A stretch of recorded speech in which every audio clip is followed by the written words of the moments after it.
Hi guys ನಮಸ್ಕಾರ ಎಲ್ಲರಿಗೂ welcome back to our ಎದೋದ ಯೂಟ್ಯೂಬ್ ಚಾನಲ್. ಸೊ ಇವತ್ತು ನಾವು ವಿ ಟಿ ಒಲಿ ಪೇಪರ್ ಯಾವ ರೀತಿ ಕರೆಕ್ಷನ್ ಆಗುತ್ತೆ ಮತ್ತು ನಾವು ಯಾವ ರೀತಿ ಆನ್ಸರ್ ಬರೆದ್ರೆ ನಮಗೆ ತುಂಬ ಚೆನ್ನಾಗಿ ಮಾರ್ಕ್ಸ್ ಬರುತ್ತೆ ಅನ್ನೋದು ಏನು ಮ್ಯಾಟರ್ ಆಗುತ್ತೆ ವಿ ಟಿ ಅವರಿಗೆ ಅನ್ನೋದು ನಾವು ಇವತ್ತು ತಿಳ್ಕೊಳ್ಳೋಣ.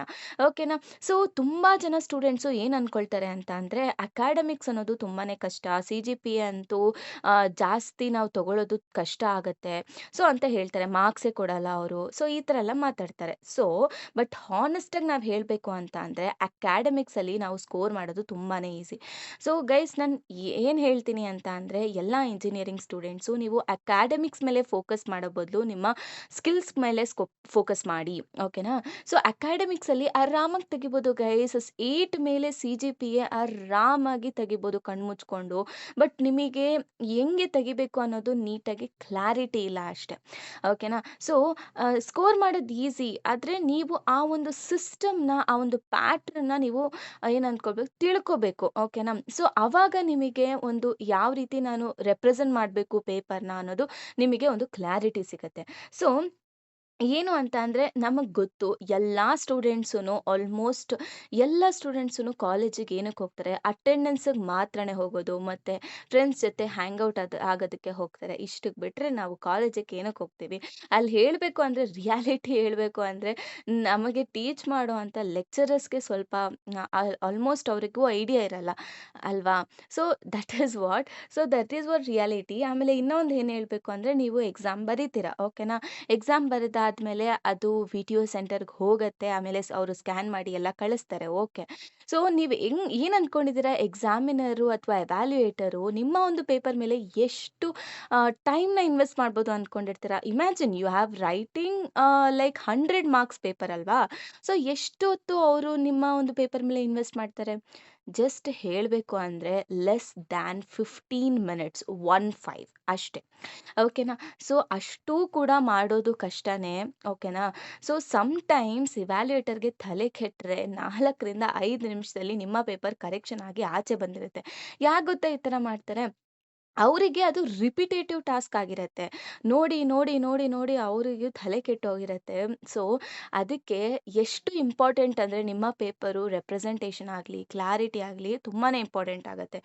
ಸೊ ಇದೆಲ್ಲ ನೋಡಿದಾಗ ನಮ್ಗೆ ಅಷ್ಟೇ ಅರ್ಥ ಆಗೋದು. ಏನು, ನಮ್ಮ ಒಂದು ಪೇಪರು ಕ್ಲಾರಿಟಿ ಇರಬೇಕು ಮತ್ತು ಪ್ರೆಸೆಂಟೇಷನ್ ಇರಬೇಕು. ಓಕೆ, ಇಷ್ಟು ನಿಮಗೆ ಅರ್ಥ ಆಯಿತು. ಸೊ ಇವಾಗ ನಾನು ಯಾವ ರೀತಿ ಒಂದು ಪೇಪರ್‌ನ ಬರಿಬೇಕು, ಆನ್ಸರ್ಸ್‌ನ ಬರಿಬೇಕು ಅನ್ನೋದು.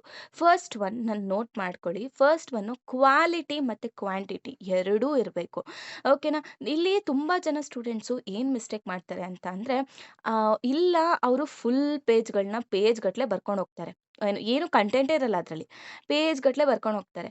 ಇನ್ನ ಒಂದು ಇನ್ನ ಒಂದು ಕ್ಯಾಟಗರಿ ಏನು ಅಂತ ಅಂದರೆ ಕರೆಕ್ಟ್ ಆನ್ಸರ್ಸ್ ಬರೀತಾರೆ. ಬಟ್ ಅರ್ಧ ಪೇಜಲ್ಲೇ ಮುಗಿಸ್ಬಿಟ್ಟಿರ್ತಾರೆ. So this is what they are going to do mistake. ಓಕೆನಾ? ಸೊ ಈ ಥರ ಮಾಡಬೇಡಿ.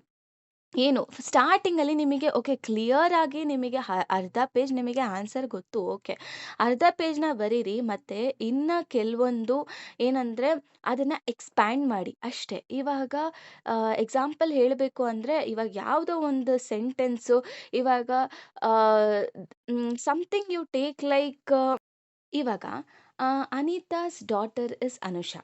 ಸೊ ಈ ಈ ಒಂದು ಕಾನ್ಸೆಪ್ಟ್ನ ನೀವು ಯಾವ ರೀತಿ ಎಳಿಬೋದು ಅಂತ ನಾನೇ ಎಕ್ಸಾಂಪಲ್ ಕೊಡ್ತೀನಿ ನೋಡಿ. So Anita's daughter is Anusha, Anusha's mother is Anita, Anita gave birth for Anusha. So ಎಷ್ಟು ಇದೇ ರೀತಿ ಗೈಸ್ ಹಿಂಗೆ ಎಕ್ಸ್ಪ್ಯಾಂಡ್ ಮಾಡಬೇಕು. So that is what. So ನಿಮಗೆ ಕಂಟೆಂಟ್ ಗೊತ್ತು, ಬಟ್ ಯಾವ ರೀತಿ ಬರಿಬೇಕು, ಎಷ್ಟು ಬರಿಬೇಕು ಅಂತ ಗೊತ್ತಿಲ್ಲ ಅಷ್ಟೇ. ಸೊ ನಾನು ಬೆಸ್ಟ್ ಏನು ಹೇಳ್ತೇನೆ ಅಂದರೆ ಇವಾಗ ಒಂದು 10 ಮಾರ್ಕ್ಸ್ ಕ್ವೆಶನ್ ಕೊಟ್ಟಿದ್ದಾರೆ ಅಂತ ಅಂದರೆ ನೀವು ಮಿನಿಮಮ್ ಅಂದ್ರೂ 2 ಪೇಜ್ ಬರಬೇಕು ಗೈಸ್. ಅಂದರೆ ಬ್ಯಾಕ್ ಟು ಬ್ಯಾಕ್ 2 ಪೇಜ್ ನೀವು 1 1/2 ಆದರೂ ಕಂಪಲ್ಸರಿ 2 ಪೇಜ್ ಬರಿಬೇಕು. So especially in the theory subject you have to write. So ಬರೀಲೇಬೇಕು. ಓಕೆನಾ? ಸೊ 2 ಪೇಜ್ ಕಂಪಲ್ಸರಿ ಬರೀಲೇಬೇಕು. ಓಕೆನಾ? ಆಮೇಲೆ ಕೀವರ್ಡ್ಸ್ನ ಯೂಸ್ ಮಾಡಿ ಮತ್ತು ಆಲ್ವೇಸ್ ಅವಾಯ್ಡ್ ಸ್ಮಾಲ್ ಎಕ್ಸ್ಪ್ಲನೇಷನ್. ಓಕೆನಾ? ಓಕೆ, ಇಷ್ಟನ್ನ ಬರೀರಿ. ಆಮೇಲೆ ನೆಕ್ಸ್ಟ್ ಸೆಕೆಂಡ್ ಪಾಯಿಂಟ್ ಬಂದು ಪಾಯಿಂಟ್ ವೈಸ್ ಬರೀರಿ. ನೀವು ಬರೆಯೋದನ್ನು ಪ್ಯಾರಾಗ್ರಾಫ್ ಗಟ್ಟಲೆ ಬರ್ಕೊಂಡು ಹೋಗ್ತೀರಾ. ಸೊ ಎಕ್ಸಾಮಿನರ್ಗೆ ಏನಪ್ಪ ಇದು ಕತೆ ಹೊಡೆದಿದ್ದಾನೆ ಅಂತಲೇ ಅನಿಸುತ್ತೆ. ಓಕೆನಾ? ಪಾಯಿಂಟ್ ವೈಸ್ ಬರ್ಕೊಂಡು ಹೋಗಿ. At least okay, if you write a paragraph also ಅದನ್ನು ಅಂಡರ್ಲೈನ್ ಮಾಡಿ. ಓಕೆನಾ? ಕೀವರ್ಡ್ಸ್‌ನ ಅಂಡರ್‌ಲೈನ್ ಮಾಡಿ ಅಷ್ಟೇ. So that is what. Second one third one ಬಂದ್ಬಿಟ್ಟು underline the keywords that is a main strategy in that. ಆಮೇಲೆ ಫೋರ್ತ್ ಒನ್ ಬಂದ್ಬಿಟ್ಟು ಸ್ಕ್ರ್ಯಾಚ್ ಮಾಡಬೇಡಿ ಪೇಪರ್‌ನ. ಯಾವುದೇ ಕಾರಣಕ್ಕೂ ಪೇಪರ್‌ನ ಸ್ಕ್ರ್ಯಾಚ್ ಮಾಡಕ್ಕೆ ಹೋಗಬೇಡಿ. ಸೊ ಒಂದು ಲೈನ್ ಎಳೀರಿ ಸಾಕು. ಅದನ್ನ ಬಿಟ್ಟು ಗಚ ಬಿಚ ಅಂತ ನೀವು ಅದನ್ನ ತುಂಬಾ ಸ್ಕ್ರ್ಯಾಚ್ ಮಾಡಕ್ಕೆ ಹೋಗಬೇಡಿ. ಎಕ್ಸಾಮಿನರ್‌ಗೆ ಅಲ್ಲೇ ತಲೆ ಕೆಟ್ಟೋಗ್ಬಿಟ್ಟು ಇರಿಟೇಟ್ ಆಗುತ್ತೆ ಅವ್ರಿಗೆ. ಆದಷ್ಟು ನಿಮ್ಮ ಪೇಪರ್‌ನ ಕ್ಲೀನಾಗಿಡಿ. ಓಕೆನಾ? ಇಷ್ಟು ಹೇಳ್ತೀನಿ. This is how. ಆಮೇಲೆ ತುಂಬಾ ಜನ ಹೇಳ್ತಿದ್ರು ಲೈಕ್ ಮ್ಯಾಮ್ ನನಗೆ ಟಿ-ಒ-ಸಿಯಲ್ಲಿ ಮಾರ್ಕ್ಸೇ ಕೊಟ್ಟಿಲ್ಲ ಆ ಥರ ಈ ಥರ ಅಂತ. Guys this is a logical subject. T O C ಅನ್ನೋದು ಲಾಜಿಕಲ್ ಸಬ್ಜೆಕ್ಟ್. ಓಕೆನಾ? ಸೊ ಇಲ್ಲಿ ನಿಮಗೆ ಸ್ಟೆಪ್ ವೈಸ್ ಅಲಾಟ್ ಮಾಡಿರ್ತಾರೆ ಮಾರ್ಕ್ಸ್‌ನ. ಸೊ ನೀವು ಆ ಒಂದು ಸ್ಟೆಪ್‌ನ ನಿಮ್ಮ ಒಂದು ಆನ್ಸರಲ್ಲಿ ಇನ್ಕ್ಲೂಡ್ ಮಾಡಿದ್ರೆ ಖಂಡಿತವಾಗ್ಲೂ ಅವರು ಕೊಟ್ಟೇ ಕೊಡ್ತಾರೆ.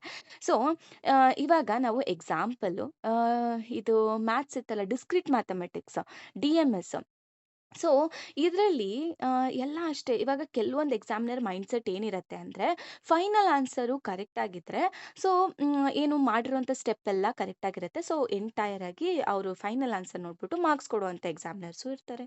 ಓಕೆನಾ? ಎವ್ಯಾಲ್ಯೂಯೇಟರ್ಸು ಇರ್ತಾರೆ.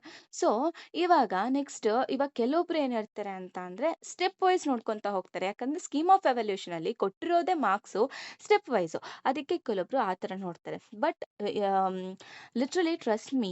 ಸೊ ನಿಮಗೆ ಲಾಜಿಕಲ್ ಸಬ್ಜೆಕ್ಟಲ್ಲಿ ಮಾರ್ಕ್ಸ್ ಹೋಗಿದೆ ಅಂತ ಅಂದರೆ ಬಿಕಾಸ್ ಆಫ್ ನೀವು ಸ್ಟೆಪ್ಸ್ನ ಇನ್ಕ್ಲೂಡ್ ಮಾಡಿಲ್ಲ ನೀಟಾಗಿ. ಸೊ ದಟ್ ಇಸ್ ಅದಕ್ಕೆ ನಾನು ಹೇಳ್ತಿದ್ದಿದ್ದು. ಸೊ ಸ್ಕೀಮ್ ಆಫ್ ಎವಲ್ಯೂಷನ್ನ ರೆಫರ್ ಮಾಡಿ ಅದ್ರ ಪ್ರಕಾರ ಆನ್ಸರ್ಸ್ನ ಬರೀರಿ ಅಂತ. So that is why always ಇವಾಗ ಸ್ಕೀಮ್ ಆಫ್ ಎವಲ್ಯೂಷನಲ್ಲಿ 3 ಲೈನ್ಸ್ ಇದ್ರು ನಿಮ್ಮ ಪೇಪರಲ್ಲಿ ಅದೇ 3 ಲೈನ್ಸ್ ಬರ್ತಿದ್ರು, ಅಲ್ಲಿ 7 ಮಾರ್ಕ್ಸ್ ಕೊಡೋದನ್ನ ಇಲ್ಲೂ 7 ಮಾರ್ಕ್ಸ್ ಕೊಡ್ತಾರೆ. ಯಾಕಂದ್ರೆ ಅದು ಸ್ಕೀಮ್ ಆಫ್ ಎವಲ್ಯೂಷನಲ್ಲಿ ಇದೆ ಅದಕ್ಕೆ. So that is what reality. ಆಮೇಲೆ ಐ ಅಗ್ರಿ ದಟ್ ಥಿಯೋರಿ ಸಬ್ಜೆಕ್ಟಲ್ಲಿ ಮಾರ್ಕ್ಸ್ ಕೊಡಲ್ಲ. ಓಕೆನಾ?